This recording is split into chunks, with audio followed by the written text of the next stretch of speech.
The proximity alarm screamed 3 seconds before the impact tremors hit, and by then Gavin Mercer was already diving for his cockpit, bare feet slapping against the cold rock floor of the bunker.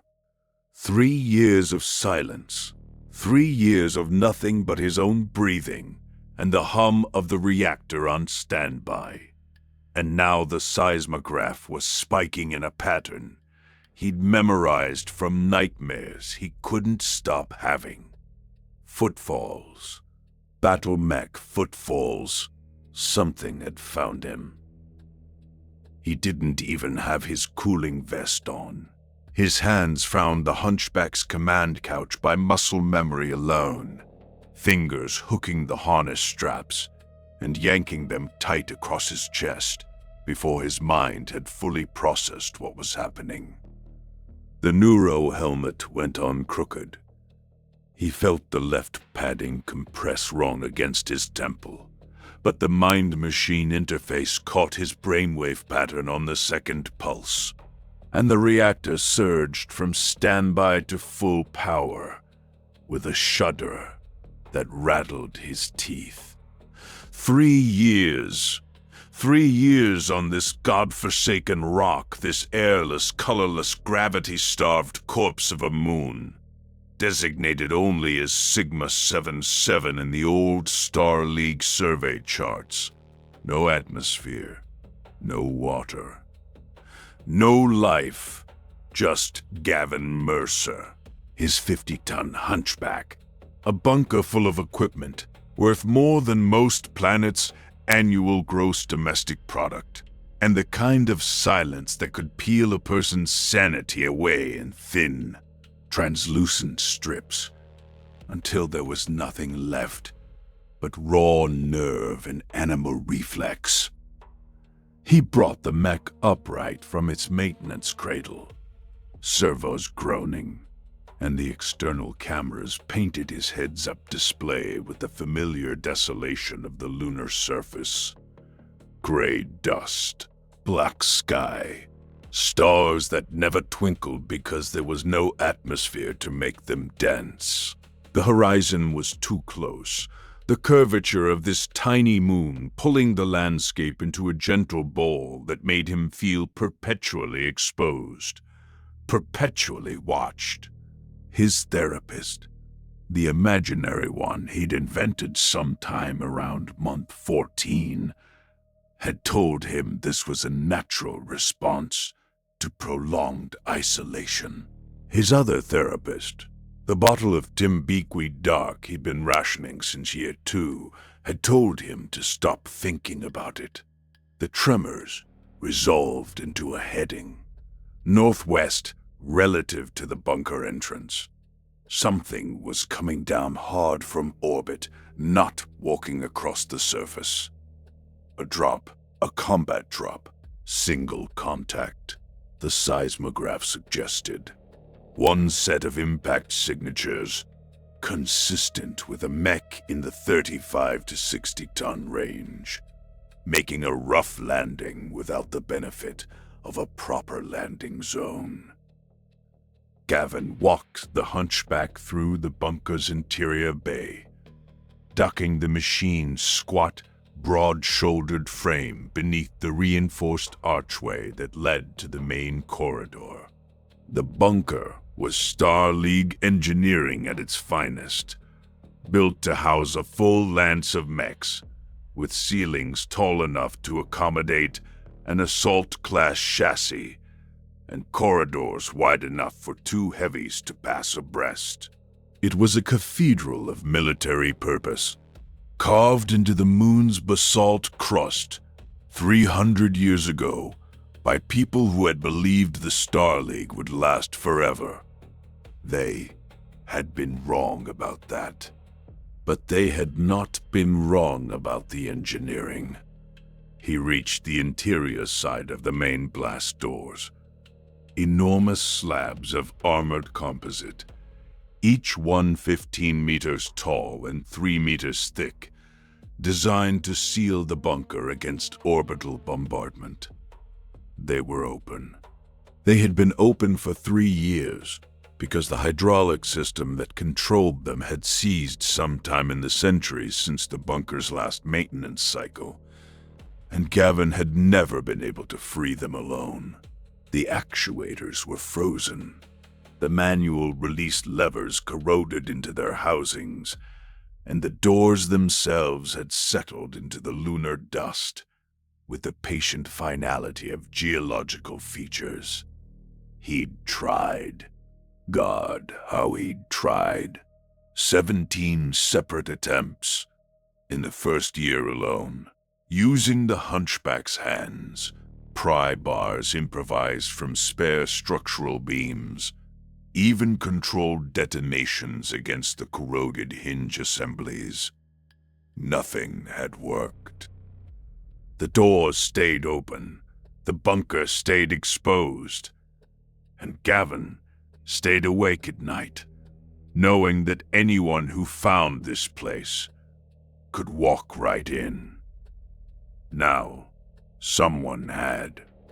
He edged the Hunchback to the threshold, where the bunker met the lunar surface. The autocannon 20, mounted in the machine's oversized right torso, tracking automatically toward the seismic contact bearing. The Tomodzuru autocannon was the Hunchback's reason for existence, a weapon that could core through the center torso of most mechs in a single devastating volley at close range. It was also his primary argument in any disagreement, and right now he was feeling very argumentative. The intruder resolved on his long-range sensors first. A single contact, 4,700 meters out, moving erratically. The staggering gait of a mech whose pilot was still recovering from a hard landing. Gavin zoomed his optical display and watched the shape clarify against the black sky. Humanoid, bipedal, medium build. The silhouette was distinctive, a blocky torso, with an oversized right arm that housed something big, a weapon pod that gave the machine an asymmetric, aggressive profile. Wolverine. 55 tons, 5-ton advantage over his Hunchback. The Kurita 6K variant lacked jump jets but carried heavier armor. He knew the chassis could still manage roughly 86 kilometers per hour at a full run compared to his 64. It carried a Magna Mach 3 large laser in that distinctive right arm, backed by a Harpoon 6-rack of short-range missiles in the left torso, dual medium lasers and a small laser. A solid, versatile medium mech. General purpose. The kind of machine a scout or a raider would bring to investigate something interesting, or to steal something valuable. The Wolverine was painted in a scheme Gavin didn't immediately recognize. Dark green over matte black. No visible insignia at the range his optics could resolve. That meant nothing. Smart operators stripped their markings before a salvage run. But the color scheme nagged at him, prickling some half-buried memory from his intelligence briefings. Briefings that were 3 years old. Briefings from a life that felt like it had happened to someone else. He stepped the Hunchback out of the bunker entrance and onto the lunar surface. The machine's feet sank slightly into the fine gray regolith, each step picking up slow-motion plumes of dust that hung in the vacuum like frozen smoke, settling with agonizing patience in the low gravity. He oriented the autocannon toward the approaching contact and held position. No radio. There was no atmosphere to carry sound, and Gavin's standing orders were absolute radio silence at all times. The cache's security depended on electromagnetic invisibility, no transmissions, no active radar, no energy emissions that could be detected from orbit. He'd maintained that discipline for 3 years, communicating with his handlers only through dead drops at predetermined coordinates. Messages left in physical containers and retrieved by unmanned probes on a schedule that had grown increasingly irregular over the past 18 months. The last dead drop had been empty. The one before that, too. He'd started to wonder if anyone remembered he was here. But the orders were clear. Radio silence. No exceptions. The Wolverine had apparently received similar instructions, or had its own reasons for staying quiet. It was not broadcasting. His passive sensors detected no electromagnetic emissions of any kind from the approaching machine. It was running dark, just like him. 2 ghosts on a dead world, each pretending the other couldn't see them while simultaneously preparing to kill each other. The distance closed. 4,000 meters. 3,500. 3,000. At 2,000 meters, the Wolverine slowed, then stopped. Gavin watched it through his optics and saw the large laser arm rise slightly. Not aiming directly at him, but not pointing at the ground either. A neutral posture that was anything but neutral. The message was clear. Even without radio, I see you. I'm armed. What happens next? Gavin's finger rested on the autocannon trigger. At 2,000 meters, his AC-20 was useless. The weapon's effective range maxed out around 270 meters, and even that was pushing it for accuracy. The Hunchback's 2 Ichiba 2000 medium lasers could reach out to about 270 meters as well, with any real effect, which meant he was essentially unarmed at this distance. The Wolverine's large laser, on the other hand, could touch him effectively out to 450 meters and still sting at longer ranges. If this turned into a shooting match at range, he'd lose. But the Wolverine pilot didn't know what was inside the bunker. Didn't know if Gavin had turrets, dug-in vehicles, infantry with SRM, launchers. The bunker entrance was a dark mouth in the lunar surface, and dark mouths on dead moons could hide all manner of unpleasant surprises. So they waited. Minutes passed. On the lunar surface, with no atmosphere to scatter light, the shadows were absolute, knife-edged borders between blinding white and perfect black. The sun sat low on the horizon, painting everything in stark monochrome, and the Wolverine shadow stretched behind it like a dark accusation. Gavin watched the machine and felt the old familiar paranoia clawing at his chest. Who sent it? How did they find the cache? Was it alone, or was there a dropship in orbit waiting to deploy more? His sensors gave him nothing useful, passive detection only. Those were his rules, and passive sensors on an airless moon meant seismographs and optical cameras. No magnetic anomaly detection, no infrared differential in the vacuum. He could see the Wolverine. He could feel its footsteps. That was all.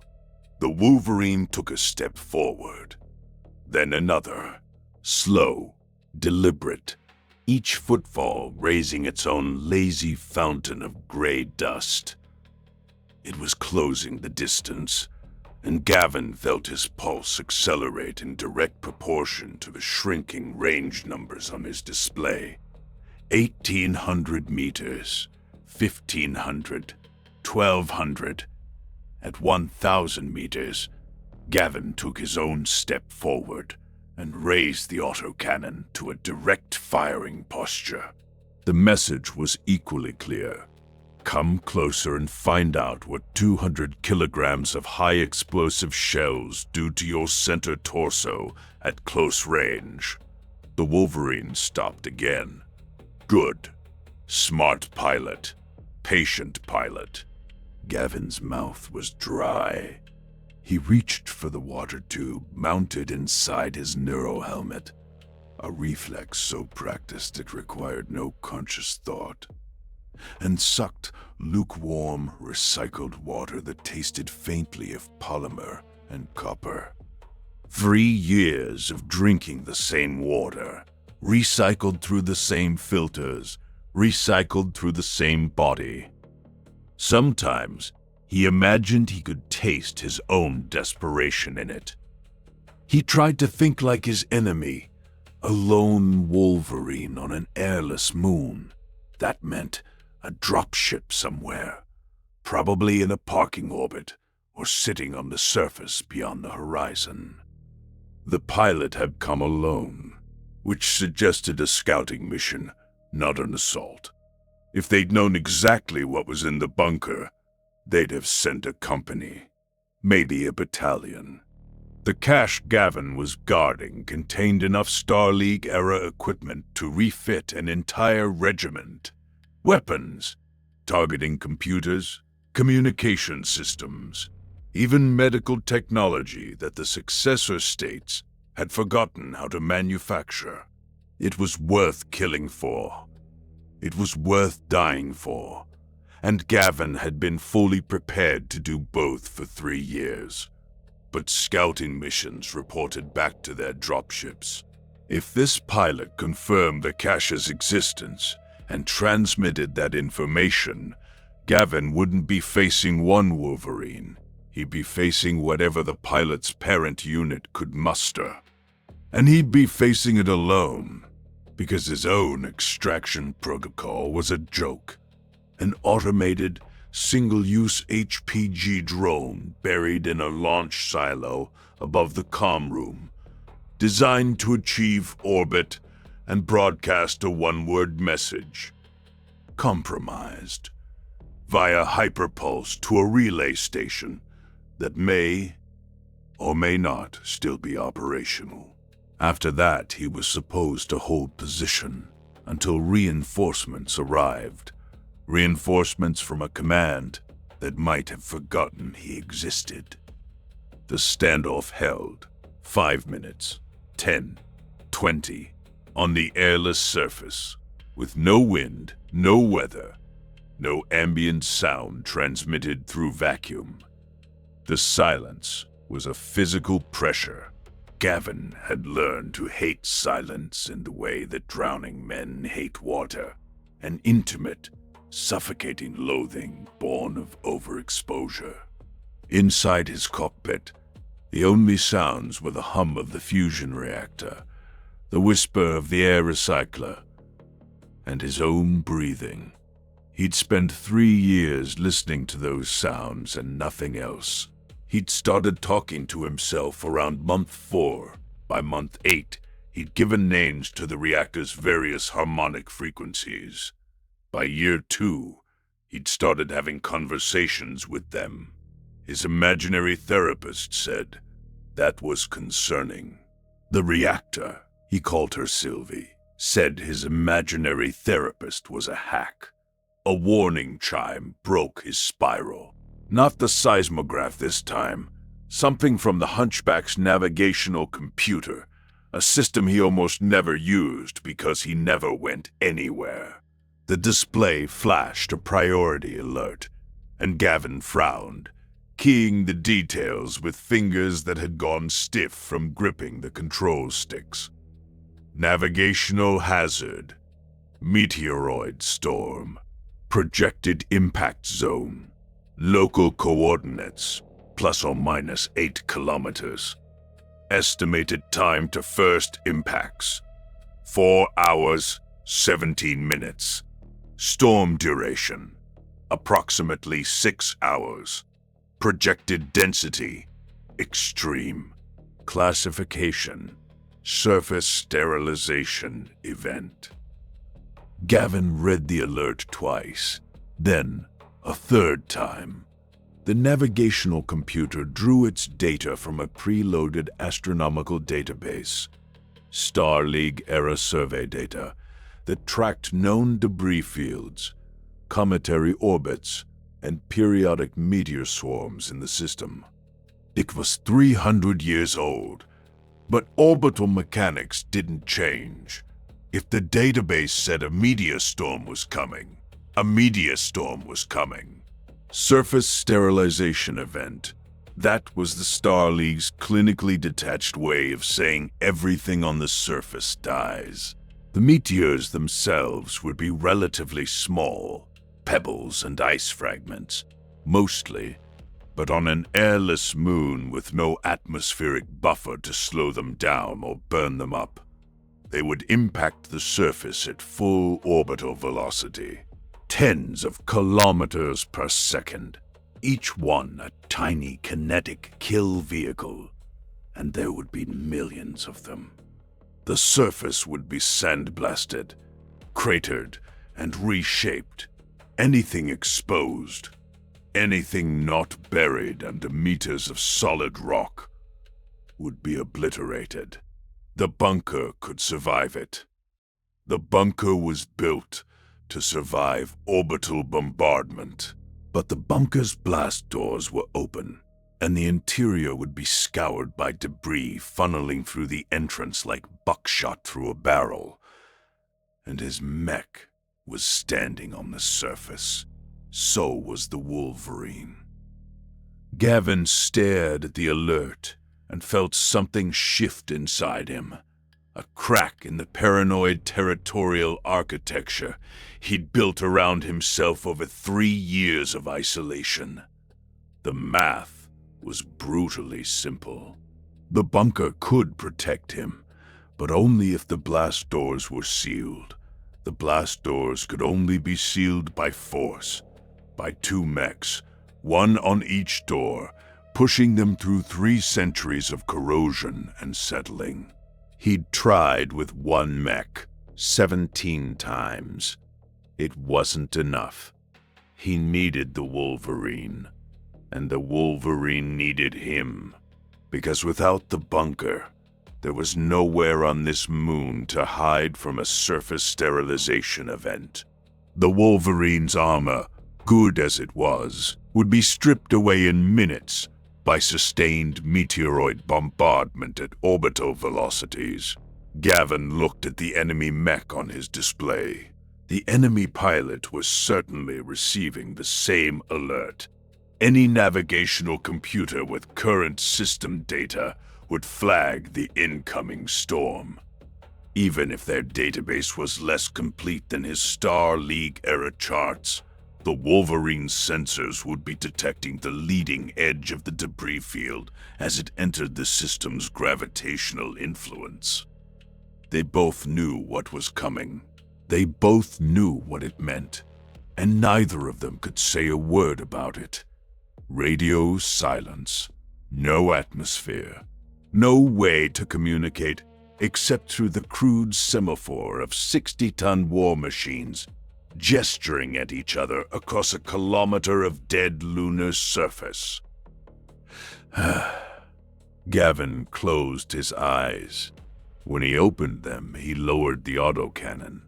Not all the way, not to a passive carry, but enough that it was no longer aimed at the Wolverine's center mass.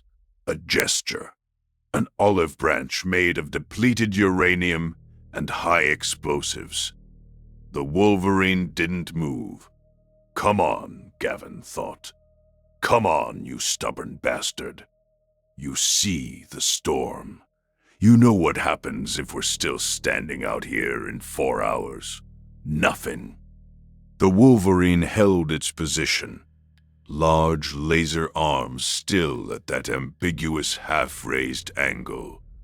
Gavin could almost feel the other pilot's suspicion radiating across the vacuum. The same breed of paranoid calculation that was running through his own mind. Is this a trick? Is the storm data real? If I lower my weapons, will I take a large laser to the back of my head? Gavin understood. He'd spent 3 years cultivating exactly that kind of thinking. Trust was a luxury he'd abandoned, somewhere around the time he'd realized his handlers had stopped checking in. Trust was for people who had someone to trust. Out here, there was only Gavin and Sylvie and the silence. But the Meteors didn't care about trust. They didn't care about faction loyalty, or hidden caches, or 3 years of isolation-induced paranoia. They were coming at 30 kilometers per second, and they would kill everything they touched. He made a decision. He turned the hunchback, not away from the Wolverine, but perpendicular to it, presenting his left side in a posture that was neither aggressive nor defensive. Then he walked back toward the bunker entrance and stopped beside the left blast door. He reached out with the hunchback's left arm and placed the machine's hand flat against the door's surface. Then he pushed. The door didn't move. 3 centuries of corrosion held it fast, and 50 tons of battle mech leaning against it made no difference. He knew this. He'd known this for 3 years. But the gesture was the message. I need to close this door. I can't do it alone. Help me, and we both survive. He held the posture for a long, excruciating minute, his hand flat against the door, his back half turned to an enemy mech. Every nerve in his body screamed at the vulnerability. The Wolverine's large laser could reach him easily at this range. A single shot to his exposed rear armor could core his engine shielding. He was offering the enemy pilot an almost irresistible kill, or an almost irresistible reason to cooperate. The Wolverine moved. It took a single step forward, then paused. Another step, another pause. It was closing the distance in the cautious, stuttering advance of an animal approaching something it couldn't decide was food or threat. Gavin forced himself to keep pushing against the door, to not turn the autocannon back toward the approaching mech, to not give in to the screaming animal instinct that told him to fight. At 500 meters, the Wolverine's silhouette filled his peripheral display, and he could make out details he'd missed at range. The mech was battered, scoring marks across the left torso that looked like laser damage. A dent in the right shoulder actuator housing that suggested a hard impact sometime in the machine's past. The paint scheme was worn, patched in places, the matte black showing through the dark green in irregular patches, like some kind of urban camouflage that had been applied in a hurry. No unit insignia, no rank markings, nothing to identify faction, allegiance, or intent. The Wolverine stopped at 250 meters, dangerously close, inside effective range for almost every weapon both mechs carried. A knife fight waiting to happen. Then the Wolverine turned perpendicular, mirroring Gavin's posture, and walked to the right blast door. It placed its hand against the surface and pushed. Gavin felt something crack inside his chest that might have been a sob or might have been a laugh. He pushed harder, throwing the hunchback's full weight and Myanmar strength against the corroded door. The left blast door groaned, a vibration he felt through the machine's frame rather than heard, transmitted through the contact point between metal hand and metal door. It shifted, barely, a centimeter, maybe 2, but it moved. On the other side, the right door was moving too. He could see it on his display. The Wolverine leaning into the massive slab with everything its 55 tons could muster. The Mech's feet digging trenches in the regolith as it fought for purchase in the low gravity. The doors had to come together. They had to meet in the middle of the 15-meter-wide entrance and lock into their recessed channels in the floor and ceiling. The gap between them right now was roughly 12 meters. 6 meters of travel for each door. It might as well have been 6 light years. Gavin repositioned, bracing the hunchback's shoulder against the door instead of its hand. More surface area, more leverage. The door scraped forward another few centimeters, the sound a ghostly vibration through the Mech's skeleton. He checked the time display. 3 hours, 51 minutes until first impacts. He pushed. He pushed until the hunchback's Myanmar bundles were running at maximum output, and the heat scale was creeping upward from the sustained exertion. The fusion reactor, Sylvie, hummed louder, feeding power to muscles that were straining against 300 years of entropy. The heat was a problem. The hunchback ran hot, even under normal conditions. 13 single heat sinks were barely adequate for its weapons loadout, and sustained maximum Myanmar output generated its own thermal burden. On the lunar surface, with no atmosphere to aid cooling, the heat sinks were even less efficient than usual. Waste heat could only be radiated, not convected, and radiation was a slow, grudging process. The cockpit temperature climbed, 32 degrees, 34. Gavin felt sweat prickling his scalp beneath the neurohelmet's padding, and he blinked salt from his eyes. He'd been running his life support on minimum for 3 years to conserve consumables. The cooling system was functioning, but not at peak capacity. It hadn't needed to be. He hadn't pushed the Mech this hard since the day he'd arrived. The door moved, slowly, grudgingly, centimeter by agonizing centimeter. The corrosion that had welded it in place was breaking in stages, a series of small surrenders rather than one decisive break.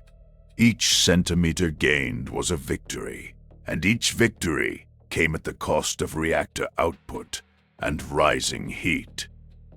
On his display, he could see the Wolverine making similar progress on the right door. The other pilot had adopted the same shoulder-bracing technique, and the enemy Mech's feet were plowing twin furrows in the regolith as it drove forward. Gavin caught himself watching the Wolverine with something that was not quite trust, but was no longer pure hostility. It was the wary, provisional acceptance of a shared foxhole, the acknowledgement that whatever happened after the storm, right now they needed each other alive. The left door was 1.5 meters from its starting position when the hunchback's right foot slipped. The low gravity was treacherous. Less traction, less downward force to anchor the machine's stance. The Mech lurched, and for a sickening moment, Gavin thought it would fall. 60 tons of war machine toppling against the blast door, and potentially jamming it worse than before. He caught the balance with the desperate firing of the leg actuators, but the door had slipped back almost 0.5 meters. He stared at the lost progress and felt a fury so intense it narrowed his vision to a red-tinged tunnel. 3 years. 3 years of this moon, this silence, this slow erosion of everything that made him human. And now a door. A stupid, corroded, 300-year-old door was going to kill him because he couldn't get enough traction in 1/6 gravity to push it shut. He repositioned again, this time digging the hunchback's feet into the regolith until they found the basalt bedrock beneath. The footing was better, solid rock instead of powdered dust. He set the shoulder against the door and pushed.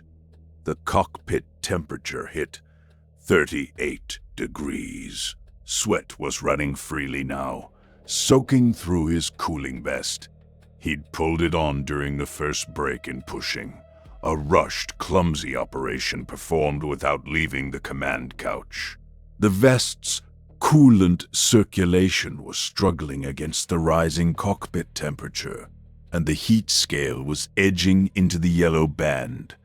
Not dangerous yet, but a promise of danger if this went on much longer. 2 hours, 40 minutes to first impacts. The left door had moved 2 meters. The right door, from what he could see, had moved roughly the same. That left an 8-meter gap between them. 4 meters of travel each. Better, but not enough. Not nearly enough. Gavin paused, stepping back from the door to let the heat sinks do their work. The cockpit temperature stabilized. Then began a slow descent. On the other side of the entrance, the Wolverine had also stepped back, the other pilot apparently facing the same thermal calculus. 2 mechs, resting in parallel, 10 meters apart, weapons cold, while a clock counted down to annihilation. In the silence, always the silence, Gavin studied the Wolverine. Up close, it told a story. The damage wasn't fresh, but it wasn't ancient either. The laser scoring on the left torso had been patched with mismatched armor plate, the kind of field repair that spoke of limited resources and no access to proper maintenance facilities. The right shoulder actuator housing was dented but functional. The arm moved freely enough when the pilot repositioned. The cockpit glass was scratched and pitted, suggesting years of operation in dusty or debris-heavy environments. This was not a garrison mech. This was a survivor's mech, a machine that had been patched and nursed and kept running through sheer stubbornness, the way Gavin had kept his hunchback running, the way anyone on the wrong end of the succession wars kept anything running. He wondered who was inside. Man, woman, young hotshot or grizzled veteran. Which house did they serve? Or were they independent? A mercenary, a pirate, a dispossessed wanderer chasing rumors of Star League treasure? The lack of insignia suggested someone who didn't want to be identified, which described roughly half the mech pilots in the inner sphere. The heat scale dropped back to green. Gavin stepped forward and resumed pushing. This time, he tried something different. Instead of sustained pressure, he used the hunchback's myomer strength in rhythmic pulses. Push, release, push, release, working the corroded track the way you might work a rusted bolt, breaking the oxidation in stages rather than trying to overpower it all at once. The technique was slower but more efficient, and the door responded better. Each push gained a few centimeters, and the releases allowed the corrosion to crack rather than compress. The Wolverine pilot was watching. After a minute, the enemy mech adopted the same technique on the right door. Push, release, push, release. The two mechs fell into an unconscious rhythm, their efforts synchronized by nothing more than the shared physics of the problem. Left door forward, right door forward. The gap narrowing by centimeters. 2 hours, 12 minutes. Gavin lost himself in the rhythm. Push, release, push, release. It was almost meditative. The first structured physical task he'd performed in months that required sustained concentration. For 3 years, his existence had been a formless routine of patrol, maintenance, sleep, and the slow dissolution of his mind into the silence. This was different. This had a purpose. This had a deadline. This required him to be present, focused, functional. He found, to his surprise, that he remembered how. The gap narrowed. 6 meters. 5.5. 5. The doors were deep in their tracks now, moving more freely as the worst of the corrosion was left behind. The tracks themselves, machined channels in the bunker floor and ceiling, were Star League construction, precise and durable, and once the initial barrier of centuries-old oxidation was broken, the doors slid with increasing ease. At 4 meters, the Wolverine stopped again. Gavin watched, confused, as the enemy mech stepped back from the right door and turned to face him directly. The large laser arm hung at the machine's side, not raised, not threatening but conspicuously present. The Wolverine's cockpit glass caught the harsh lunar sunlight, and for a moment Gavin could almost see the shadow of the pilot inside. "What are you doing?" Gavin thought. "We're not done. We're not close to done. Get back to your door." The Wolverine raised its left arm, the one without the large laser, and pointed. Not at Gavin. Not at the bunker. At the sky. Gavin looked up, following the gesture, and felt his stomach drop. He could see it. Against the perfect black of the airless sky, the leading edge of the meteoroid storm was visible as a faint brightening, not stars, but the sunlit faces of millions of tiny fragments catching the light as they tumbled through space on their relentless trajectory toward the moon's surface. It was beautiful, in the way that a tsunami seen from shore was beautiful. A slow-motion apocalypse, vast and indifferent. It was also closer than his computer had predicted. Either the storm was denser than the 300-year-old database had estimated, or the leading fragments were faster. Either way, the time buffer was shrinking. 1 hour, 43 minutes, maybe less. Gavin turned back to the door. He pushed harder. The cockpit temperature spiked again.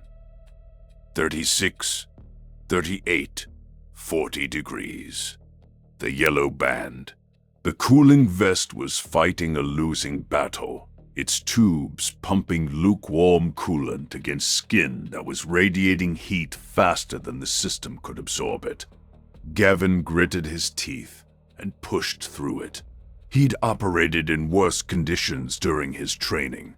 Live fire exercises on Galax, where the instructors deliberately disabled heat sinks to teach cadets what shutdown felt like.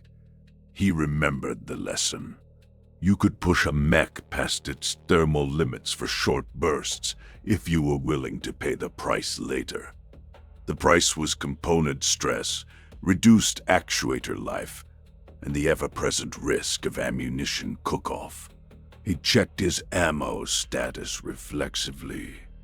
10 rounds for the autocannon 20, stored in the left torso magazine.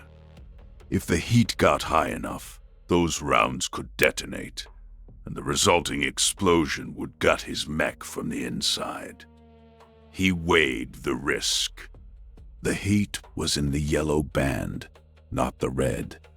The ammo was stored in a shielded magazine designed to resist thermal cook-off. The odds were acceptable. He pushed harder. 3 meters, 2.5. The doors were converging, the gap between them narrowing to a sliver of star-filled sky. Gavin could feel the vibration of the Wolverine's efforts through the bunker floor, the rhythmic pulse of the other pilot's push and release technique transmitted through the basalt bedrock. They were in sync. 2 strangers, 2 enemies, working in wordless concert against a deadline that would kill them both. 2 meters. The doors were close enough now that Gavin could see the interlocking seal mechanism on the inner edges, a tongue-and-groove system designed to create an airtight and blast-resistant seal when the doors met. Star League engineering. Overbuilt, overdesigned, and if the mechanism still functioned, capable of locking the doors permanently once they engaged. But they had to meet first, and the last 2 meters were going to be the hardest, because the seal mechanism itself was creating resistance. The tongue of the left door was trying to engage the groove of the right door, and 3 centuries of particulate accumulation in the groove was fighting the engagement. Each push brought the doors a centimeter closer, and each centimeter required more force than the last. Gavin was at 42 degrees now, deep yellow, approaching the red band. The cooling vest had given up any pretense of keeping him comfortable, and was merely preventing heat stroke. Sweat dripped from his jaw onto the command couch, and his hands were slippery on the control sticks. The Hunchback's myoma bundles were operating at sustained maximum output, a condition the technical manual recommended limiting to 60 seconds at a time. He'd been pushing for 8 minutes straight. Sylvie hummed louder, a warning tone. Not the navigational hazard alert, but the reactor's own thermal management system, telling him it was unhappy. He ignored it. He'd been ignoring unpleasant signals for 3 years. 1 more wouldn't kill him, probably. 1 meter. The gap between the doors was barely wider than the Hunchback's hand. Gavin could feel the seal mechanism beginning to engage, a subtle change in the resistance pattern, the tongue finding the groove's entrance, and trying to slide home against the accumulated debris. He needed 1 more push. 1 sustained, maximum effort push to drive the tongue into the groove and trigger the locking mechanism. He checked the Wolverine's position on his display. The other mech was pressed flat against the right door, leaning into it with every kilogram of its 55 tons. The feet had dug trenches in the regolith so deep they'd reached bedrock, and the myomer bundles in the machine's legs were visibly straining against the load. The pilot was giving everything the mech had. So was Gavin. He took a breath. The air inside his cockpit was hot and humid, thick with the smell of his own sweat and the faint ozone tang of overtaxed electronics. He adjusted his grip on the control sticks, set his feet against the cockpit floor braces, and pushed with every fiber of his will. The Hunchback groaned. The myomers screamed. The door scraped forward, centimeter by centimeter. the tongue grinding into the groove with a vibration that rattled Gavin's teeth. He could feel the moment approaching, that critical threshold where friction would become engagement, where the Star League locking mechanism would take over and pull the doors the rest of the way home. Come on. Come on, come on! The lock engaged. The sensation was unmistakable, a deep, resonant clunk that traveled through the door, through the hunchback's arm, through the command couch, and into Gavin's spine. 300 years of engineering woke up in an instant, and the locking mechanism drew the doors together with the authority of a bank vault.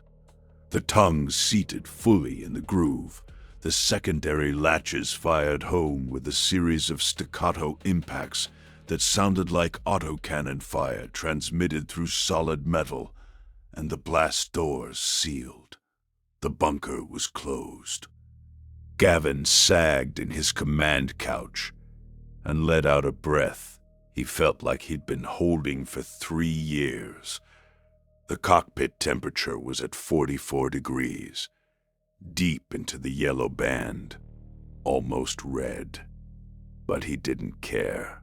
The cooling system would bring it down. Everything would cool down, eventually. He pulled the hunchback back from the door and turned it to face the bunker's interior. The space was dim, lit only by the hunchback's own external lights and the faint emergency strips running along the ceiling. Star League glow panels that still functioned after 3 centuries, their chemical luminescence casting everything in a pale blue-green wash. The Wolverine was standing 15 meters away, facing him. The moment of cooperation was over. The storm was locked outside, and now they were locked inside, together in a sealed bunker, with 4 hours to wait and nothing to prevent either of them from finishing the confrontation the storm had interrupted. Gavin stared at the Wolverine's silhouette in the dim light and felt the paranoia rushing back like a tide. The autocannon was loaded. The enemy was inside the perimeter, inside the bunker, standing among crates of Star League equipment worth more than most people would see in 100 lifetimes. Everything Gavin had guarded, everything he'd sacrificed his sanity to protect, was now within arm's reach of a pilot whose intentions he didn't know, whose faction he couldn't identify, whose face he'd never seen. The Wolverine didn't move. Its weapons hung at its sides, the large laser dark, the missile ports closed. It stood in the blue-green gloom, like a patient ghost, waiting. Gavin's finger found the autocannon trigger. 1 shot. At 15 meters, the AC-20 would not miss. 200 kilograms of high-explosive shells would tear through the Wolverine's center torso and reduce the machine to a smoking wreck before the pilot could even register the muzzle flash. It would be so easy, so clean, and so pointless. The other pilot had helped him seal the doors, had matched his effort, mirrored his technique, worked in wordless synchronization to save both their lives, had stood at 300 meters with a large laser that could have ended the fight at any point during the pushing, and chosen not to fire. Gavin lowered the autocannon, not partway, all the way to a full rest position, the barrel pointing at the floor. The Wolverine's large laser arm dropped match. They stood in the sealed bunker, surrounded by the wealth of a dead civilization, while outside the blast doors, the first meteoroids began to hit. Gavin felt them through the floor. a distant, irregular drumming that grew steadily louder and more constant as the storm's leading edge reached the surface. Within minutes, the vibration was continuous, a sustained tremor that made the glow panels flicker and sent fine dust sifting down from the ceiling. The storm was doing exactly what the computer had predicted, scouring the surface, sandblasting everything exposed, reducing the lunar landscape to a new geography of fresh craters and pulverized regolith. Inside the bunker, behind 15 meters of armored composite and 3 meters of basalt bedrock, Gavin and the Wolverine pilot waited. Time moved strangely in the bunker. It always had for Gavin. 3 years of isolation had given him a fluid, unreliable sense of duration that contracted and expanded without warning. But this was different. This was time spent in the company of another human being. The first human being he'd been near in 3 years, even if that person was sealed inside a mech cockpit 15 meters away and might still be planning to kill him. The Wolverine moved first. It walked, slowly, non-threateningly, to the far wall of the mech bay, and settled into one of the empty maintenance cradles. The posture was deliberate. A mech in a cradle was a mech at rest, a mech not fighting. The pilot was signaling something, not surrender, but a temporary cessation of hostilities, a ceasefire defined by architecture. Gavin considered for a long time. Then he walked a hunchback to his own cradle, the one he'd used for 3 years, the one that still had his calibration mark scratched into the wall beside it, and settled in. 2 mechs, 2 cradles, 15 meters of open floor between them, the storm raging silently outside. Gavin shut down the hunchback's weapons systems. The autocannon safed. The medium lasers went to standby. The targeting computer powered down. It was the most vulnerable he'd been in 3 years, and every paranoid instinct he'd developed howled in protest. But the Wolverine's pilot had made the first gesture of vulnerability by entering the cradle, and Gavin owed them a reciprocal gesture. Trust was not built in a single act. It was built in an accumulation of reciprocal vulnerabilities, each one slightly larger than the last, until the edifice was strong enough to bear weight. His imaginary therapist had told him that. It was probably the only useful thing the imaginary bastard had ever said. The storm went on. Hours. The vibration became background, became normal, became almost comforting in its constancy. After 3 years of silence, the persistent rumble of orbital debris impacting the surface was the most varied soundscape Gavin had experienced. It was, and he recognized the absurdity of this even as he felt it, soothing. He dozed, not real sleep, never real sleep with an unknown mech 15 meters away, but the shallow, alert-ready rest state he'd trained himself into during his years as a garrison pilot. A state where the conscious mind dimmed, but the survival instincts stayed online, ready to snap him back to full awareness at the first anomalous stimulus. When he woke, the vibration had stopped. The storm was over. His chronometer showed 6 hours and 23 minutes had passed. Outside the blast doors, the lunar surface would be transformed.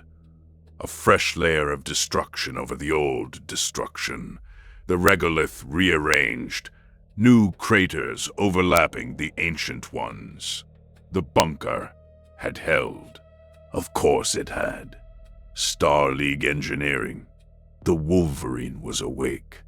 Its reactor hummed in the silence, a different frequency than Sylvie, a counterpoint harmony that made the bunker feel alive in a way it hadn't for 3 years.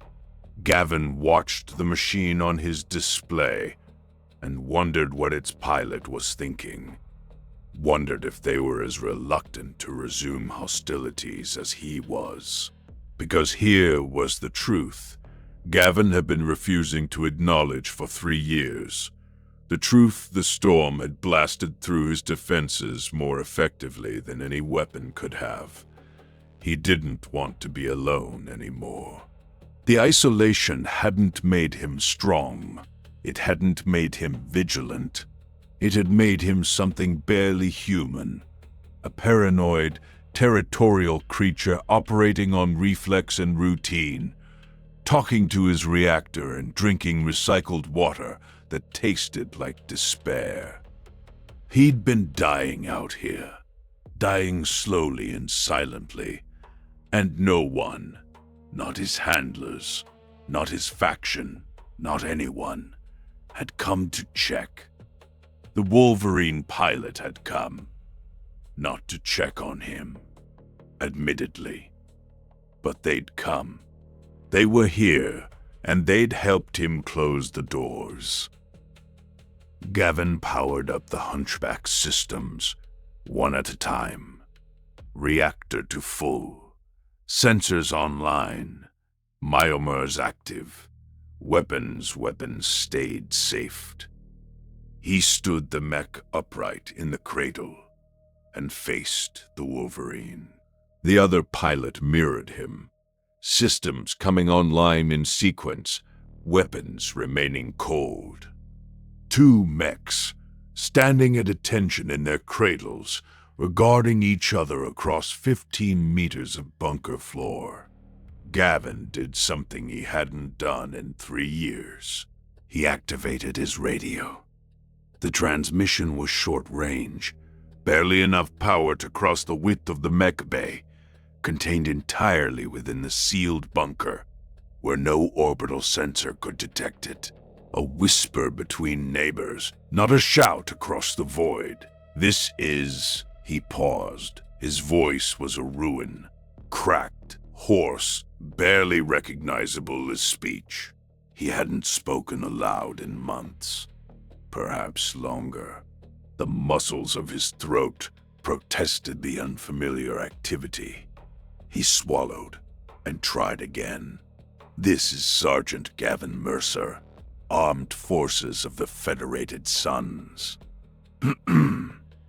I don't know who you are or why you're here, but you helped me close those doors. I figure that buys you a conversation before anything else happens. Silence. The radio hissed with the soft static of a carrier wave awaiting response. Gavin waited, aware that he'd just violated his standing orders so thoroughly that court-martial was probably the least of his consequences. He didn't care. The orders had been written by people who weren't here, people who might not even exist anymore, people who hadn't spent 3 years listening to silence until it became a sound.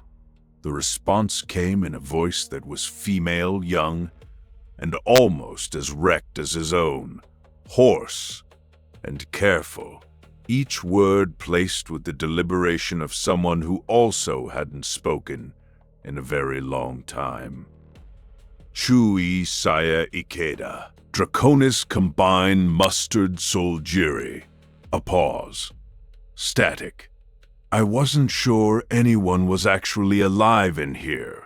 I thought it might be automated. Kurita. She was Kurita. The enemy, not just a rival house, but the ancient, bitter, blood-soaked enemy of the Federated Suns. 300 years of war, atrocity, and mutual hatred, distilled into a single word: Kurita.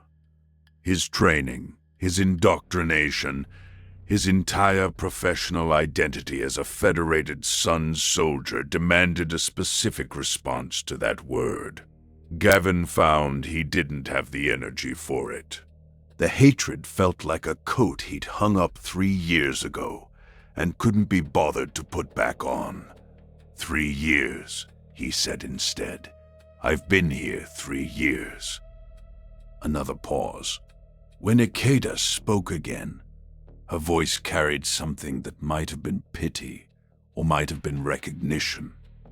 I've been looking for this place for 8 months. Followed a rumor chain from New Samarkand to Skylar to here. My dropship captain thinks I'm dead. The navigational charts didn't show the meteor storm. If my Leopard hadn't detected the debris field in time to abort the pickup window, she trailed off. Gavin filled in the rest. She'd be stranded. Her dropship had pulled back to avoid the storm, and now she was on the surface with no extraction timeline and no way to communicate her survival without breaking radio silence. Just like him. The cache is real, Gavin said. It wasn't a question, and it wasn't a concession. It was a statement of the obvious, offered because someone besides him finally deserved to know the truth. Star League equipment, enough to refit a regiment. I've been guarding it since 3022. I know, Ikeda said quietly. That's why I'm here. The honesty was disarming. No pretense, no misdirection, just a simple admission that she had come to take what he was guarding. Gavin appreciated it. After 3 years of silence, the last thing he wanted was another layer of deception between himself and the only other human voice he might hear for the rest of his life. So what happens now? He asked. The question hung in the recycled air between them. Outside, the lunar surface was still and silent again. The storm's fury spent, the regolith rearranged into new patterns that would persist for millennia until the next storm came to rearrange it again. Inside, 2 pilots from warring nations sat in their war machines and contemplated a question that had no good answer. I don't know, Ikeda said finally. My orders are to locate and secure the cache for the Combine. Your orders are to hold it for the Suns. If we follow our orders, one of us dies in this bunker. Maybe both of us, Gavin said. Maybe both of us, she agreed. My Wolverine against your hunchback, in an enclosed space, at 15 meters. Your autocannon would destroy me, but my large laser and missiles would gut you before you got a second shot. Mutual annihilation. She'd done the math. Smart pilot. Dangerous pilot. But also honest pilot. There's another option, Gavin said. And even as the words left his mouth, he wasn't sure where they were coming from. Some part of him that had survived the isolation intact, some fragment of the person he'd been before the silence had gotten its hooks into him. We open those doors, and we both walk away. You go back to your dropship. I stay here. You don't report the cache's exact location. I don't report your incursion. My superiors will want answers. Tell them the rumor was wrong. Tell them you found an empty hole in the ground. Tell them anything you want. He paused. 3 years ago, I would have died before I let a Kurita pilot walk away from this bunker. I would have considered it my sacred duty. But 3 years is a long time, Chu-E Ikeda. A long time with nothing but silence and recycled water and a reactor I named Sylvie. He almost laughed. Almost. I'm not sure I believe in sacred duties anymore. I'm not sure I believe in anything anymore. But I know I don't want to die in this bunker, and I don't want to kill the only person who's spoken to me in 3 years. Silence. Not the crushing, empty silence of the lunar surface, but the warm, inhabited silence of two people thinking the same thought from opposite sides of an impossible divide. Sylvie, Ikeda said. The reactor. She hums at a very specific frequency. After a while, it starts to sound like she's talking to you.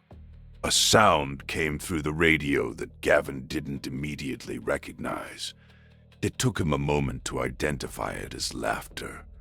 Quiet, broken, halfway to tears, but unmistakably laughter. He hadn't heard another person laugh since 3022. The sound hit him like a physical blow, and he had to close his eyes against the sudden, overwhelming pressure behind them. My Wolverine's reactor is Kenji, Ikeda said. He snores. Gavin laughed. It came out as a croak, a rusty, painful sound that scraped his throat raw. But it was laughter, real laughter, shared with another human being, echoing through the empty mech bay of a Star League bunker on a dead moon at the ragged edge of explored space. They talked. Not about the cash, not about orders, not about the war. Just talked, the way two survivors of a shipwreck might talk while clinging to the same piece of wreckage. Ikeda told him about the 8-month search that had brought her here. The dead ends and false leads, the pirate bands she'd fought off in the deep periphery. Gavin told her about the silence, about the slow dissolution of his sense of self, about the 17 attempts to close the blast doors. They talked about their mechs, the Hunchback's perpetual heat problems, the Wolverine's finicky shoulder actuator, with the affectionate exasperation of pet owners comparing their animals' worst habits. They talked for 2 hours. It was the most words Gavin had spoken in 3 years combined, and by the end his throat was raw and his voice was gone. But something inside him, something that had been slowly dying for 36 months, was breathing again. When the time came, they opened the blast doors together. The same technique, the same rhythm. Push, release, push, release, but in reverse. Pulling instead of pushing, dragging the doors apart along their tracks, until the bunker mouth gaped open to the transformed lunar surface. The regolith was smooth and fresh, all traces of their earlier footprints and trademarks erased by the storm. A blank page. Ikeda walked the Wolverine out first. The mech stepped onto the virgin surface and left fresh footprints in dust that had never been walked on before. Gavin followed in the Hunchback, stopping at the threshold, the bunker at his back, and the empty moon before him. The Wolverine turned to face him one last time. Across 30 meters of airless nothing, 2 cockpits regarded each other. Then the Wolverine raised its left hand, the one without the weapon, in a gesture that transcended faction, language, and 300 years of war. A wave. A simple wave. Gavin raised the Hunchback's hand and waved back. The Wolverine turned and walked away, heading northwest, toward whatever extraction point its pilot had arranged with her dropship. Gavin watched it go, tracking the diminishing silhouette against the black sky until it dropped below the too-close horizon and disappeared.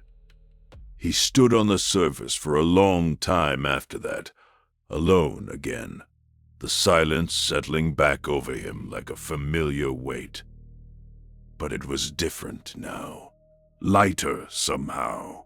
The silence was still there, still absolute, still pressing against every surface of his mind, but it no longer felt like the only thing that existed. Somewhere beyond the horizon, someone else was walking through the same silence, carrying the same secret, and the knowledge of their existence made the void bearable in a way it hadn't been before.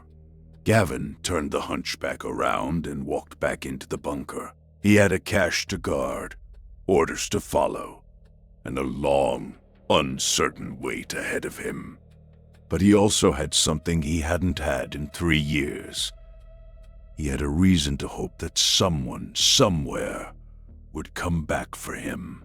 He settled the hunchback into its cradle and powered down the weapons.